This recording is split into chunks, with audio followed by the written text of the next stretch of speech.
Hey guys, welcome to another edition of Up and In It. I'm your host, Adrian Babashoff, and if you're new here, welcome as well. And if you're wondering what the show is about, it's entirely dedicated to creating an alternative lifestyle design that improves quality of life for both people and for the planet, exploring alternatives to the daily grind through liberation and independence, moving you from surviving to thriving and living life raw. And caution, this show, video and podcast, contains adult explicit material, adult content, viewer and listener discretion advised. I want to talk today about lessons of COVID. I think I've got a bunch, man, like a bunch of realizations. And as I speak of these things today, I think an individual could kind of get the concept. I think it's more of like when you start listening to how businesses run, how they were ran, the precautions, the things they take, the design, the mechanisms of all these functionings of, even like government and stuff. You can kind of incorporate these things, I hope, and that you can see what one may be insinuating and how you can incorporate these things into your life, and how each individual case, each individual structurization of an organization like this, almost like an organism, is very powerful. And there's lots of lessons learned, especially when these structures get compromised. So I want to talk about business in particular today, but I want you to consider about even your home life, your family life, and kind of getting that mentality. So let's get in today. One of the things, I've been so much on myself for practicality, for things like emergency funds, taking care of myself, running my own life like a business, that it never occurred to me that my business is a business. It's an entity in of itself. So if you incorporate, it's actually not you, it's the corporation, and you'd want that corporation to survive, and that corporation is dependent on you for its survival. It's dependent on you to tell your money what to do, instead of letting your money do what, running a rampant rendezvous, just going crazy. So it occurred to me, I'm a small operation though. I used to be a little bit of a larger operation. And it occurred to me that I kind of never felt any pain in my business, because everything is very simplified and done that way on purpose.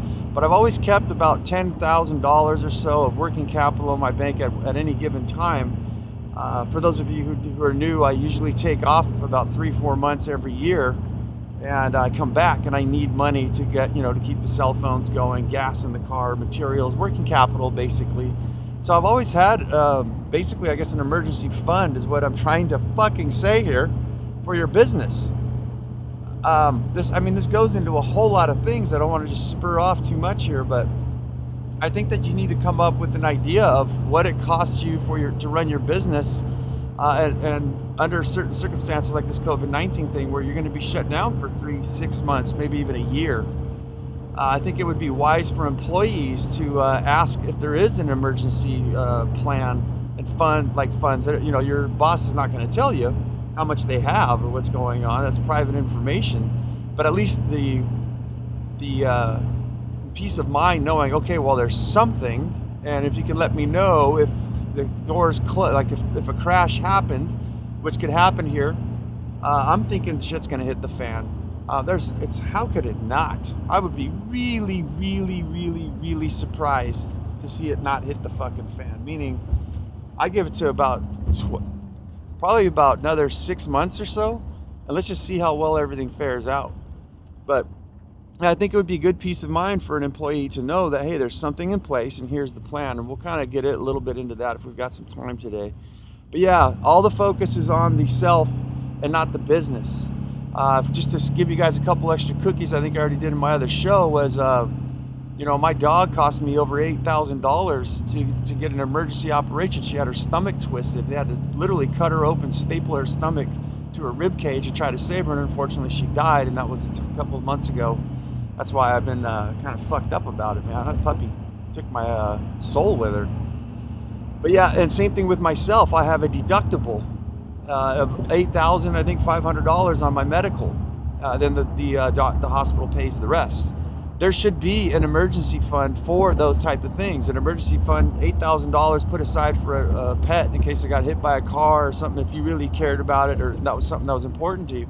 Also for yourself, there should be an additional $8,500 put in an account and put there for safety, for just your medical. Because when you look, like I've got about a year and a half supply, maybe possibly 2 if I really just skimped it, of money, of emergency funds. But you know, $8,000 would dip into that. So that means I don't have that. Beyond food, cell phone, gas, electricity, utilities and stuff like that, we would take a big chunk if I got hurt, say hit by a car or got some cancer or some ailment of some sort.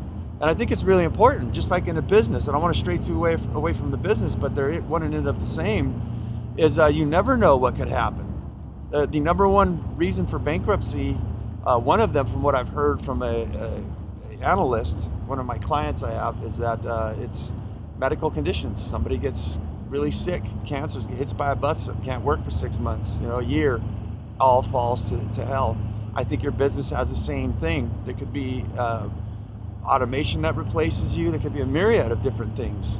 The economy taking a shit. So you'd want to make sure that you're able to save up funds. And how do you do that? That's probably the $1 million question, or in my case, the $1,000 question, is you got to learn to eat shit. A lot of people don't like when I say that, but I think that the definition of it is true and needs to be said that way, because that's kind of what it feels like. I've said this before in shows of how to save money and how to get ahead, is getting yourself that extra bump. And that means that the business doesn't do anything extra. You don't do anything extra for yourself. In order to get an emergency fund, you've got to come up with a number. You've got to first figure out what is that number and what is the plan. Like, you got to have a plan, you got to have numbers, you have to have some kind of goal you're working towards.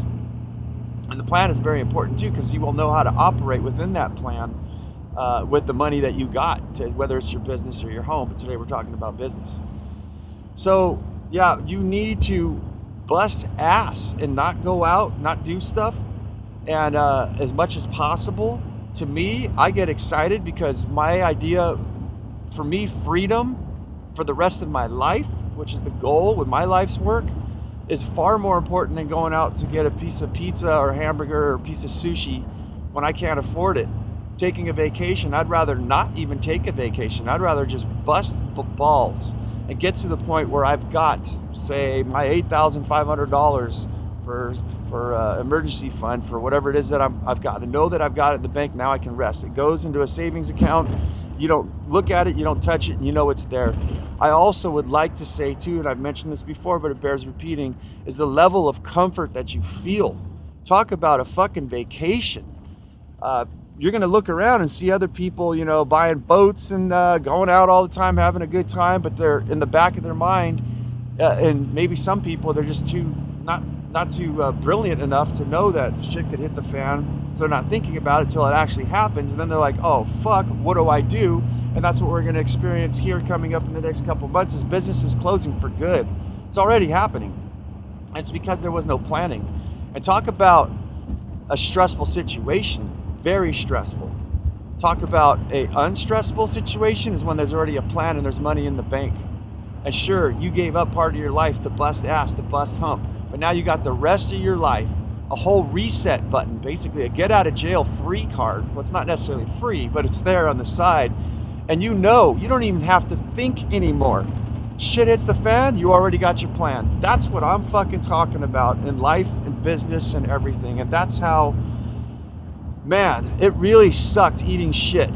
I'm doing it right now because I possibly want to capitalize on buying a home during this whole crash thing if it happens. I figure if it doesn't, I'm still way ahead because I'll have plenty of money, more money in the bank.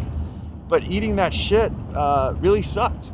But when times like this come, I think it sucks a hell of a lot more, because people not only are possibly losing their homes, their cars, their life, basically their business too, forever. Some of these will be stamped out forever. At least that's what the economists are saying. There's a lot of talk on it. I've done some research and it all makes sense. So how long would you have to eat shit for? Now that we got it defined, until you get your quota. You can break it up, whatever works for you. There's no written way, no law. To me, you want to do half of a year of eating shit and then get half the money. and then try again next year to get your quota, your budget, and your emergency fund.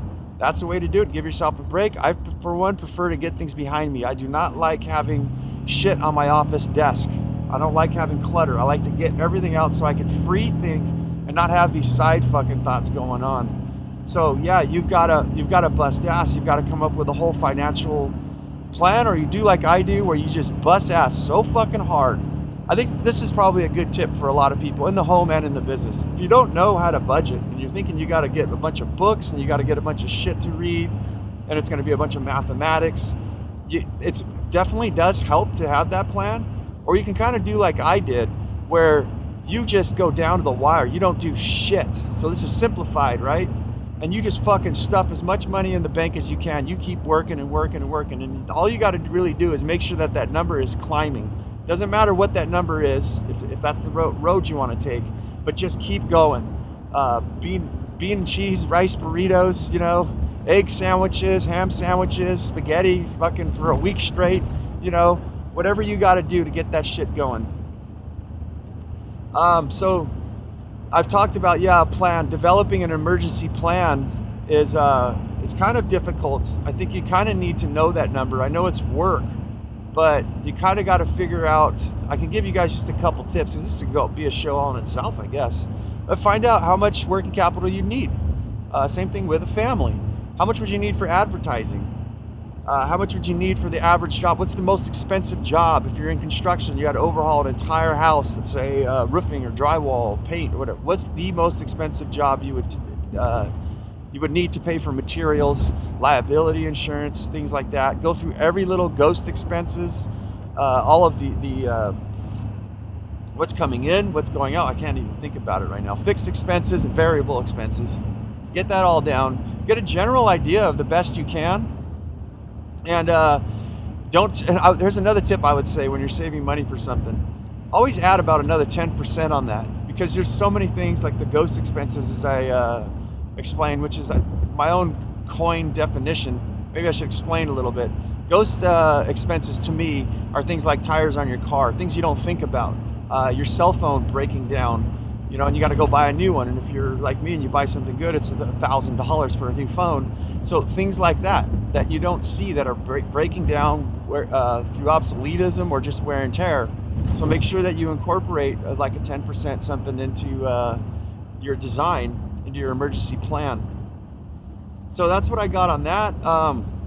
I think also an exit strategy for a business is a good thing to have. All of this planning, all of these things to put into place, I think is very soothing, not to have to think about closing up shop and completely abandoning ship, but knowing that you have a plan in place so you don't have to think about it. So as far as like getting rid of inventory, maybe not carrying so much inventory, you know, especially during a crash like this. If you've purchased a bunch and you expect to sell it, now it ain't moving, maybe you should come up with a whole new plan. But it'll make your exit strategy a hell of a lot easier. And when I say exit strategy, I've never really had to exit my business on emergency. I've kind of put it on hold for a while, shut the lights off.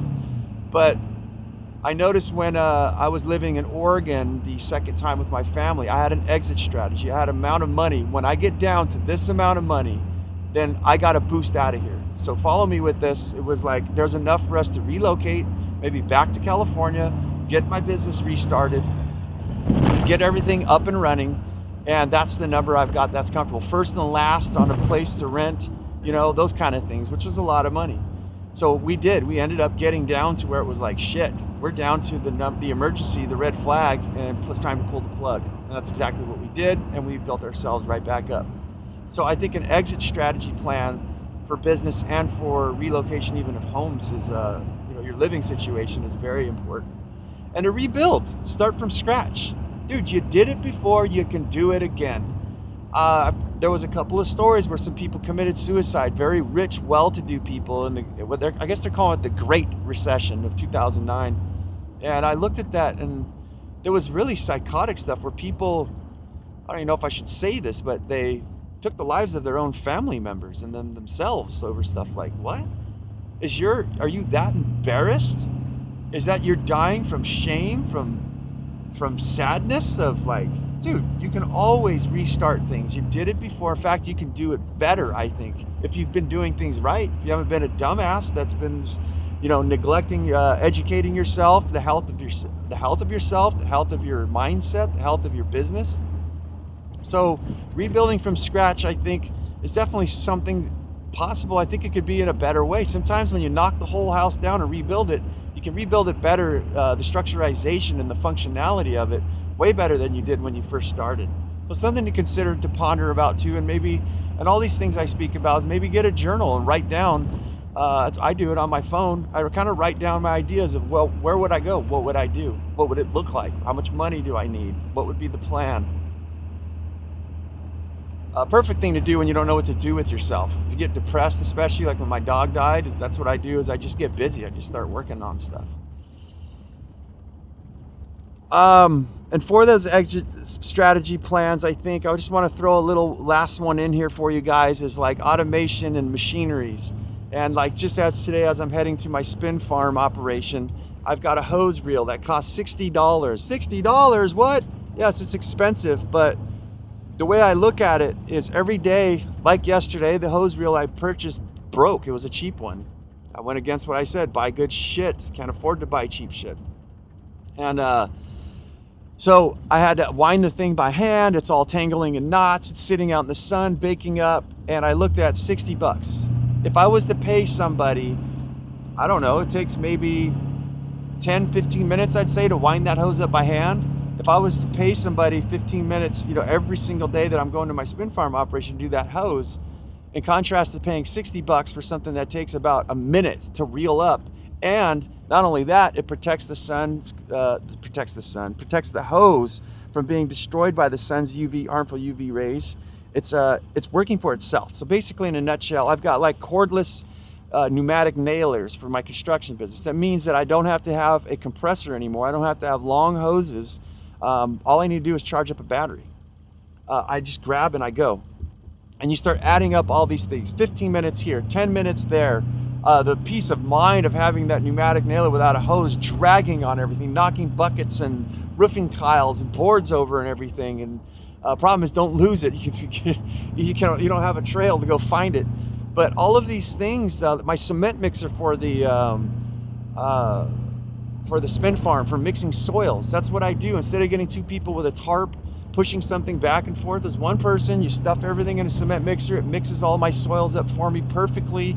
I can wet it, I can dump it. All these machineries is basically what I'm saying, is to think of the philosophy of following, as I said, the monster, the enemy, watching whatever it is that's bothering, like you say, the government or the system. Well, how is the system functioning, and how can I learn from what the system's doing and incorporate that in my life to streamline or use artificial intelligence, or how can I use automation into my life? And using that thing like the hose reel to me as a certain automation. It eliminates a lot of time that I would need and help.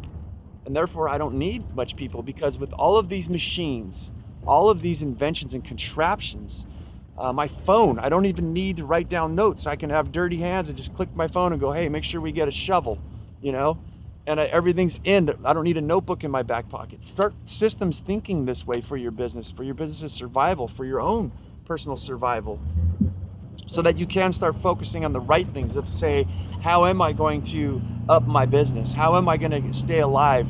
How am I going to get my emergency funds? What could I do about this whole thing, instead of having to worry about a fucking hose that's sitting there wrapped up in knots and maybe kinking up, and it's going to bust a hole. Peace of mind, everything's set, you're ready to go. So that, you guys, that's the show. I really hope that one sinks in your brain about not just business, but your personal life as well. So if you like this sort of thing, check us out on YouTube, Facebook, TikTok, and Instagram. You can also check the Apple iTunes and Spotify. I don't know how to get on Stitcher and all that kind of bullshit yet, but we're working on it. So yeah, as I always say, guys, go out there and have yourself a near-life experience. Don't lose your muchness. Carry on the fire, human up, live it, love it, own it, and bone it, my friends.